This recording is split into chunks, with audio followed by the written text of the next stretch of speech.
O Brasil acordou hoje com 4 bombas ao mesmo tempo. PIB desacelerando, bilhões desviados de aposentados, STF filtrando provas e Lula defendendo ditadores. E vou te explicar tudo isso agora. Bloco 1. O PIB que o governo não quer que você veja. O IBGE divulgou nesta manhã de 3 de março que o PIB do Brasil cresceu apenas 2,3% em 2025, o pior resultado dos últimos 5 anos, e o PIB total chegou a 12,7 trilhões de reais. Em 2024, o crescimento foi de 3,4% e em 2023 foi de 3,2%, ou seja, estamos numa queda progressiva, e a culpa não é da pandemia, é da política econômica do governo Lula. O que puxou o crescimento foram as colheitas recordes de milho e soja, com a agropecuária subindo 11,7%, ou seja, o campo salvou a economia enquanto o governo atrapalhava. Os investimentos, medidos pela formação bruta de capital fixo, caíram 3,5% no quarto trimestre de 2025. Empresários não investem com juros de 15% ao ano, o que emperra o crescimento futuro. O IPEA projeta apenas 1,6% de crescimento para 2026, o Banco Central projeta o mesmo, e o mercado projeta 1,82%, mas o Ministério da Fazenda continua prometendo 2,3% em ano eleitoral. E aqui está o dado que o governo omite. A Selic em 15% ao ano é o maior nível desde julho de 2006, e ela foi mantida em 15% nas últimas 5 reuniões seguidas do Copom. Quem paga essa conta é você, brasileiro, do crédito caro, do financiamento da casa, do carro, da empresa. O Brasil cresceu apesar do governo, não por causa dele. A reunião do Copom de 17 e 18 de março deve iniciar o ciclo de corte, mas o mercado projeta que a Selic vai terminar 2026 em 12,25%, ainda assim, quase o dobro de outros países emergentes. Bloco 2. O esquema bilionário que liga o Banco Master ao INSS. Em novembro de 2025, a Operação Compliance Zero prendeu Daniel Vorcaro, dono do Banco Master, acusado de liderar um esquema de fraudes estimadas em 17 bilhões de reais dentro do banco. O Master foi liquidado pelo Banco Central em novembro e Vorcaro responde hoje em liberdade com tornozeleira eletrônica, convocado para depor na CAI do Senado no dia 10 de março. A investigação do Master se conecta com outro escândalo, o esquema de descontos ilegais em benefícios de aposentados e pensionistas do INSS, com rombo estimado em 6 bilhões de reais. A Polícia Federal quer cruzar as duas investigações, pois o Master administrou recursos supostamente desviados de contas de aposentados. A mesma estrutura financeira pode ter sido usada nos dois crimes. Mas tem um detalhe. O ministro Dias Toffoli era o relator do caso Master no STF e chegou a barrar o acesso da PF às provas, restringindo apenas 4 o número de peritos autorizados. A crise chegou ao limite quando o diretor da PF, Andrei Rodrigues, foi pessoalmente ao presidente do STF, ministro Fachin, entregar um relatório que mencionava o próprio Toffoli nas investigações. Toffoli abandonou a relatoria em 12 de fevereiro e André Mendonça assumiu, e uma das primeiras medidas foi retirar as credenciais dos peritos ligados a Toffoli e ampliar o acesso às provas. O senador Carlos Viana, presidente da CPMI do INSS, denunciou que Mendonça determinou à PF que filtre as informações sobre o Master e Vorcaro antes de repassar à comissão parlamentar. A justificativa é que a triagem limitaria apenas os dados que se enquadram no escopo da CPMI, mas para Viana, se alguém está envolvido tem que prestar contas, sem filtro e sem exceção. A investigação sobre a tentativa de venda do Master ao Banco de Brasília, o BRB, entra na reta final e a PF prevê entregar o relatório ao STF até meados de março, e os dados do celular de Vorcaro já foram apreendidos. O que temos aqui é uma rede, banco fraudulento, dinheiro de aposentados desviado, tentativa de usar um banco público para esconder o rombo, e o STF no meio da investigação. Bloco 3. Lula defende o Irã e a conta cai no seu bolso. Em 28 de fevereiro de 2026, os Estados Unidos e Israel lançaram a Operação Fúria Épica contra o Irã, matando o líder supremo Ali Khamenei, de 86 anos, e destruindo instalações nucleares em Natanz e Fordo. O Irã revidou com drones e mísseis balísticos contra bases americanas no Kuwait, Bahrein, Catar, Iraque, Jordânia, Arábia Saudita e Emirados Árabes e fechou o Estreito de Hormuz. Pelo Estreito de Hormuz passa 1/5 de todo o petróleo mundial, cerca de 21 milhões de barris por dia, e 150 navios ficaram retidos logo após o fechamento.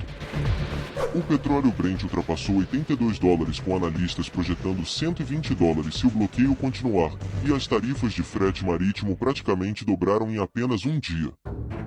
No Brasil, o dólar chegou a R$ 5,15 em 3 de março, pressionando o preço dos combustíveis e a inflação, no momento em que a Selic já está em 15% e o consumo das famílias já está travado. E o que fez o governo Lula? O Itamaraty emitiu nota condenando os ataques dos Estados Unidos e Israel ao Irã, pedindo máxima contenção e defendendo solução diplomática. Resultado imediato: o embaixador do Irã no Brasil, Abdullah Nekonon Gadiri, agradeceu publicamente a Lula, dizendo que a postura brasileira dá valor à soberania e à independência dos governos. Isso enquanto o Irã financia o Hezbollah, os Houthis e outros grupos que atacam rotas comerciais globais, e agora ameaça incendiar qualquer navio que tente cruzar o Estreito de Hormuz. Flávio Bolsonaro classificou a postura de Lula como inaceitável e lembrou que o governo iraniano reprime sua população com violência, em especial as mulheres, e o PT defende esse regime. Historicamente, o PT tem um laço orgânico com o regime iraniano. O vice-presidente Geraldo Alckmin sentou a poucos metros de Ismail Haniyeh, líder do Hamas, na posse do presidente iraniano em julho de 2024. E Lula foi declarado persona não grata por Israel após comparar as ações militares israelenses na faixa de Gaza ao Holocausto. O Brasil nunca esteve tão isolado das democracias ocidentais. O impacto direto para o brasileiro: gasolina mais cara, inflação pressionada e possível adiamento do corte da Selic previsto para março, tudo por conta de uma guerra que o governo se recusa a condenar corretamente. Bloco 4. As eleições 2026 e o colapso da popularidade de Lula. A pesquisa Real Time Big Data, registrada no TSE sob o protocolo BR 0935322026, ouviu 2.000 pessoas de 28 de fevereiro a 2 de março de 2026, com margem de erro de 2 pontos percentuais. O resultado: 51% desaprovam o trabalho de Lula, 44% aprovam, e 46% consideram o governo ruim ou péssimo, a maior taxa de avaliação negativa desde que o petista voltou ao poder em 2023. Num eventual segundo turno, Lula e Flávio Bolsonaro estão tecnicamente empatados, assim como Lula e Ratinho Júnior, governador do Paraná pelo PSD.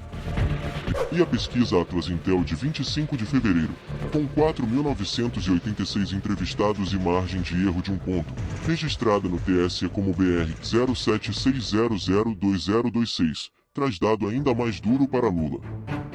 Tarcísio de Freitas aparece com 47,1% contra 45,9% de Lula num simulado de segundo turno. Pela primeira vez o presidente perderia para o governador de São Paulo numa disputa direta. A taxa de rejeição de Tarcísio é de 35,5%, bem abaixo dos 48,2% de Lula, o que indica que o governador de São Paulo tem muito mais espaço para crescer entre os eleitores indecisos. Enquanto Tarcísio aposta em ofensiva digital para ampliar seu conhecimento nacional, Flávio Bolsonaro fez giros pelos Estados Unidos, Europa e Oriente Médio, construindo interlocução com a direita global. Do lado do governo, o Datafolha registrou uma pesquisa para divulgação no dia 5 de março. Com coleta de 3 a 5, 03 e 2004 entrevistas, os números deverão confirmar a tendência de queda de Lula. O PT aposta na isenção de ir para quem ganha até R$ 5.000, que entra em vigor em 2026, mas o mercado chama isso de populismo fiscal em ano eleitoral e cobra o preço na forma de juros mais altos. Bloco 5. O fio narrativo, o padrão que conecta tudo. Olha o que temos hoje, 3 de março de 2026. Um banco fraudou 17 bilhões de reais e o STF filtra as provas antes que o Congresso veja, enquanto 6 bilhões de reais de aposentados sumiram. O PIB cresce abaixo do esperado, os investimentos caem, os juros estão no maior nível em 20 anos, e o governo promete isenção de IR às vésperas da eleição sem cortar um centavo de gasto. O Irã fecha o Estreito de Hormuz, O petróleo dispara, o dólar sobe, a inflação é pressionada, e o governo Lula condena os Estados Unidos e Israel, enquanto os ayatollahs agradecem o Brasil. E as pesquisas confirmam que 51% do Brasil reprova tudo isso. O empate com a direita no segundo turno não é acidente, é o reflexo direto de uma gestão que onera o povo e protege aliados. O padrão que se repete hoje: escândalo financeiro bilionário, STF como escudo, discurso econômico otimista contradito pelos dados reais e alinhamento com regimes antidemocráticos. Não é coincidência, é um modelo de poder que precisa de aliados no judiciário, de dados obscurecidos e de uma narrativa internacional que justifique as escolhas domésticas. Aprofundando o caso Master, o que a mídia grande não conta. O Banco Master, antes de ser liquidado em novembro de 2025, tentou ser comprado pelo Banco de Brasília, o BRB, um banco público controlado pelo governo do Distrito Federal. Segundo investigadores, essa negociação pode ter sido usada para camuflar o rombo financeiro, valorizando ativos podres do Master em uma operação que usaria dinheiro público para cobrir fraude privada. A PF apreendeu o celular de Forcaro e os dados estão sendo analisados. Entre as diligências previstas está a análise de comunicações internas e movimentações societárias que podem revelar nomes políticos. E tem mais. Políticos de Goiás que investiram em fundos do Master estão sendo investigados pela PF, segundo reportagem da CNN Brasil publicada antes desta data, o que amplia o escopo político do caso. A CPMI do INSS, presidida pelo senador Carlos Viana, já pediu para cruzar os dois inquéritos, mas o STF, agora na figura de Mendonça, continua filtrando o que o Congresso pode ver. Aprofundando a guerra, o que muda para o Brasil. Trump declarou no dia 1º de março que a operação no Irã deve durar um mês ou menos, mas até o dia 3 de março, os Estados Unidos já haviam atacado pelo menos 1.250 alvos iranianos nas primeiras 48 horas. 6 soldados americanos morreram nas operações até o dia 2 de março, segundo CENTCOM, o Comando Central dos Estados Unidos, e Trump não descarta enviar tropas à região.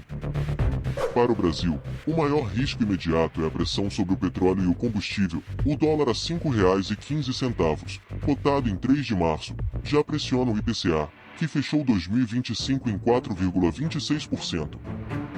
O ministro Fernando Haddad declarou que o conflito não deve ter impacto imediato na macroeconomia brasileira, mas analistas alertam que apenas uma escalada mais intensa mudaria esse cenário, e o estreito ainda está fechado. A China, principal compradora do petróleo iraniano, pediu segurança na rota marítima, e o desvio de navios pelo Cabo da Boa Esperança já elevou os custos de frete global em 40%. Hezbollah no Líbano voltou à guerra. Bombardeios israelenses mataram ao menos 52 pessoas no Líbano em 2 de março. A região toda está em chamas e o Brasil está do lado dos que atearam fogo. Aprofundando as eleições, o que os números escondem.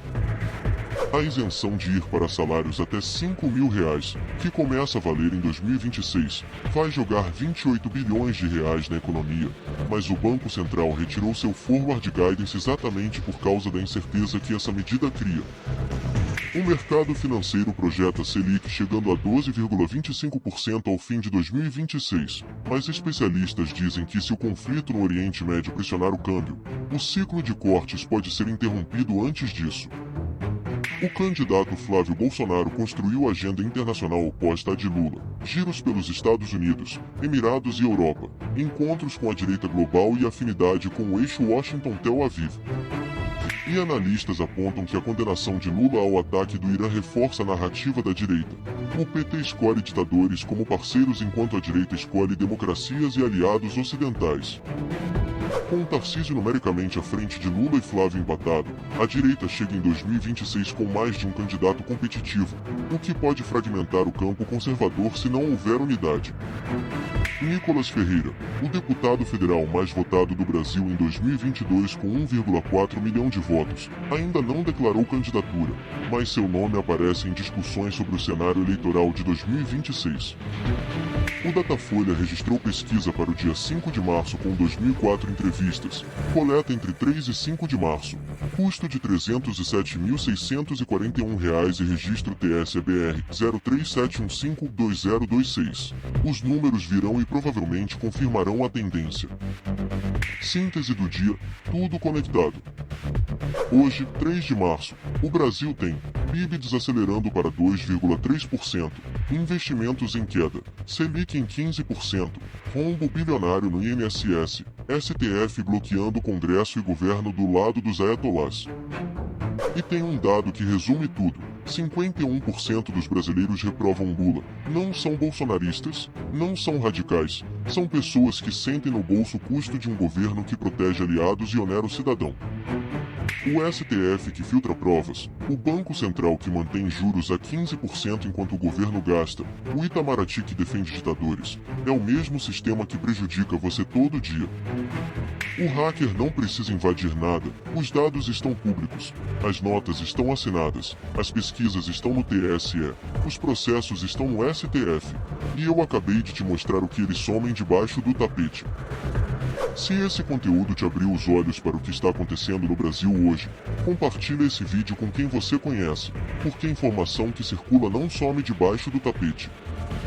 E você, o que acha? Com PIB fraco, Selic alta, guerra no Oriente Médio e escândalos bilionários, qual desses fatores vai ter mais impacto nas eleições de outubro de 2026? Deixa nos comentários.